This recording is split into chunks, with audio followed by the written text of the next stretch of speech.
Você acredita em lendas? Acredita que um homem pode ser tão poderoso, tão audacioso, tão lendário, que mesmo 1000 anos após sua suposta morte, seu nome ainda ecoe como trovão entre os vivos? E se eu te dissesse que esse homem talvez nunca tenha existido de verdade? Ou que se existiu, talvez tenha sido mais de um? Hoje você vai conhecer a história de Ragnar Lothbrok, o guerreiro que pode ter sido um mito, ou o mito que pode ter sido um homem. Prepare-se, porque esta não é apenas uma viagem pela história, é um mergulho nas águas geladas da dúvida, do heroísmo e do sangue viking. Imagine um mundo onde os deuses falavam com os homens, onde reis eram forjados pelo machado e não pela coroa, onde os mares não eram fronteiras, mas caminhos para a glória. Foi nesse mundo, no coração pulsante da era viking, entre os séculos 8 e 9, que surgiu um nome que jamais seria esquecido: Ragnar Lothbrok. Mas quem foi Ragnar? Um fazendeiro que virou rei? Um guerreiro escolhido por Odin? Um pai? Um amante? Um conquistador? Ou apenas uma colcha de retalhos criada por séculos de contadores de histórias? Historiadores debatem, cronistas medievais o glorificam, séries de TV o imortalizam. Mas a verdade escapa como névoa entre os dedos. De acordo com as sagas islandesas, textos antigos que misturam história, religião e fantasia, Ragnar nasceu no século IX. Filho de um rei da Dinamarca chamado Sigurd Ring, ele teria vindo ao mundo com um destino já traçado pelos deuses. Dizem que era belo, que seu olhar tinha o brilho da ambição e sua mente, a astúcia de 1000 guerreiros. Desde jovem, ele não desejava as terras, mas os mares. Não queria paz, mas conquista. E então, com um punhado de homens e uma vontade feroz, partiu para o desconhecido. Seus primeiros ataques às costas da Inglaterra e da França não foram apenas saques, foram sinais. Como se uma nova era tivesse começado, a era dos homens que vinham do gelo e do trovão. Esses ataques eram calculados. Não eram feitos por bárbaros cegos pela violência, mas por estrategistas atentos à geografia, ao medo e à política das terras estrangeiras. Ragnar sabia quando atacar, onde desembarcar e até quando recuar.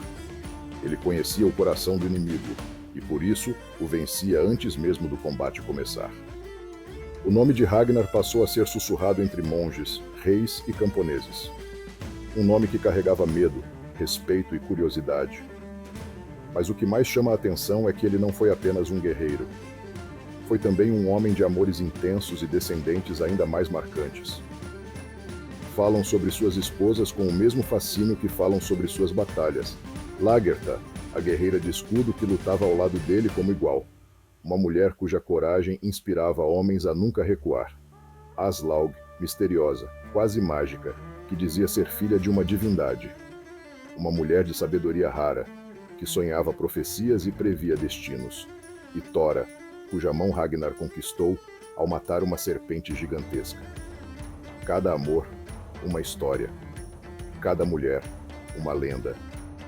E então vêm os filhos: Bjorn Ironside, Ivar, o Sem Ossos, Sigurd com o Olho de Serpente. Todos eles se tornaram nomes próprios da lenda viking. Alguns dizem que cada um representa um tipo diferente de guerreiro. Outros acreditam que foram reais e que usaram o nome de Ragnar como combustível para a própria glória. Bjorn, o explorador incansável, navegou até o Mediterrâneo, enfrentando inimigos que os vikings sequer sabiam que existiam. Ivar, com sua condição física e sua mente brilhante, virou um símbolo da força que vem do espírito. Ele era cruel, mas também visionário.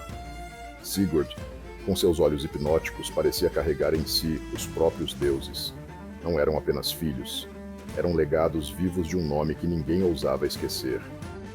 E é aqui que o mito começa a se confundir com a história. Os feitos de Ragnar parecem grandes demais para um único homem. As sagas falam de batalhas que duraram dias, de conquistas impossíveis, de estratégias dignas de generais modernos. Um dos episódios mais famosos é o Saque de Paris, em 845. Com mais de 100 navios e cerca de 5.000 guerreiros, Ragnar teria navegado pelo Sena até o coração da França medieval. A cidade estava despreparada. O medo se espalhou como fogo. E o rei Carlos, o Calvo, em vez de enfrentar Ragnar, preferiu pagar um tributo altíssimo para que ele fosse embora. Isso não era apenas pilhagem, era demonstração de poder. Era Ragnar dizendo ao mundo: eu existo e vocês não podem me parar. Mas toda lenda precisa de um fim à altura, e o de Ragnar é talvez um dos mais impactantes da história viking. As histórias dizem que em uma de suas campanhas na Inglaterra, ele foi capturado pelo rei Aela da Nortúmbria. A sentença foi brutal. Jogaram-no em um poço cheio de cobras venenosas. E mesmo diante da morte, Ragnar teria se mantido firme. Não chorou, não gritou, não implorou. Apenas sorriu e cantou. Cantou sobre Valhalla, sobre o banquete eterno dos guerreiros, sobre o reencontro com os deuses, sobre os filhos que viriam para vingar sua morte. E eles vieram. Pouco tempo depois, seus filhos invadiram a Inglaterra com o chamado Grande Exército Pagão, um dos maiores movimentos militares da era viking. Saquearam, conquistaram e deixaram claro que Ragnar não havia morrido em vão, se é que ele existiu. Porque agora chegamos ao ponto mais intrigante dessa história. Ragnar pode nunca ter existido. Não há registros históricos sólidos que provem sua existência. O que temos são sagas escritas séculos depois, manuscritos, canções, mitos, mas provas concretas? Nenhuma. Alguns estudiosos acreditam que ele foi inspirado em vários chefes vikings reais: Regin Eros, que liderou o ataque a Paris, Ragnall, rei de York, e outros tantos cujos nomes se perderam no tempo. Talvez Ragnar seja a fusão de todos eles. Talvez as histórias tenham sido criadas para justificar a glória dos filhos, ou para inspirar gerações futuras, porque convenhamos, é muito mais fácil seguir um rei que carrega o sangue de uma lenda do que um simples homem. Mas se Ragnar não existiu, como é possível que ele ainda esteja tão vivo em nossas mentes? Como explicar o fascínio mundial por sua figura? Como entender o poder de uma lenda que ainda pulsa no coração da cultura popular? A série Vikings reacendeu esse mito, mostrando um Ragnar complexo, dividido entre a fé nórdica e o cristianismo, entre o amor pela família e a sede por descoberta. E mesmo sendo ficção, a série capturou algo essencial: o espírito de Ragnar, sua inquietação, sua visão, sua humanidade. A cada episódio, milhões de pessoas sentiram algo que os livros de história raramente oferecem: conexão. Ragnar, com seus erros, suas dúvidas, seus sonhos e seus medos, nos lembrava de nós mesmos. Não era só um viking, era um ser humano em busca de sentido. Porque no fim, pouco importa se Ragnar existiu de verdade. O que importa é o que ele representa. Ele representa o espírito de aventura, a coragem de desafiar o mundo, a vontade de deixar uma marca, mesmo sabendo que o tempo tudo apaga. Ragnar é a lembrança de que os maiores homens não são sempre os mais poderosos, mas os que ousam sonhar mais alto. E talvez, apenas talvez, essa seja a maior verdade sobre ele. Se você ficou até aqui é porque Ragnar também te tocou de alguma forma. Então aproveita esse momento, deixe seu like, se inscreva no canal Humanos Incríveis e ative o sininho. Tem muito mais lendas e histórias humanas te esperando, inclusive vídeos incríveis que estão aparecendo na sua tela agora mesmo. Escolha um deles e continue essa jornada com a gente.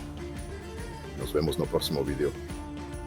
E até lá, fique incrível.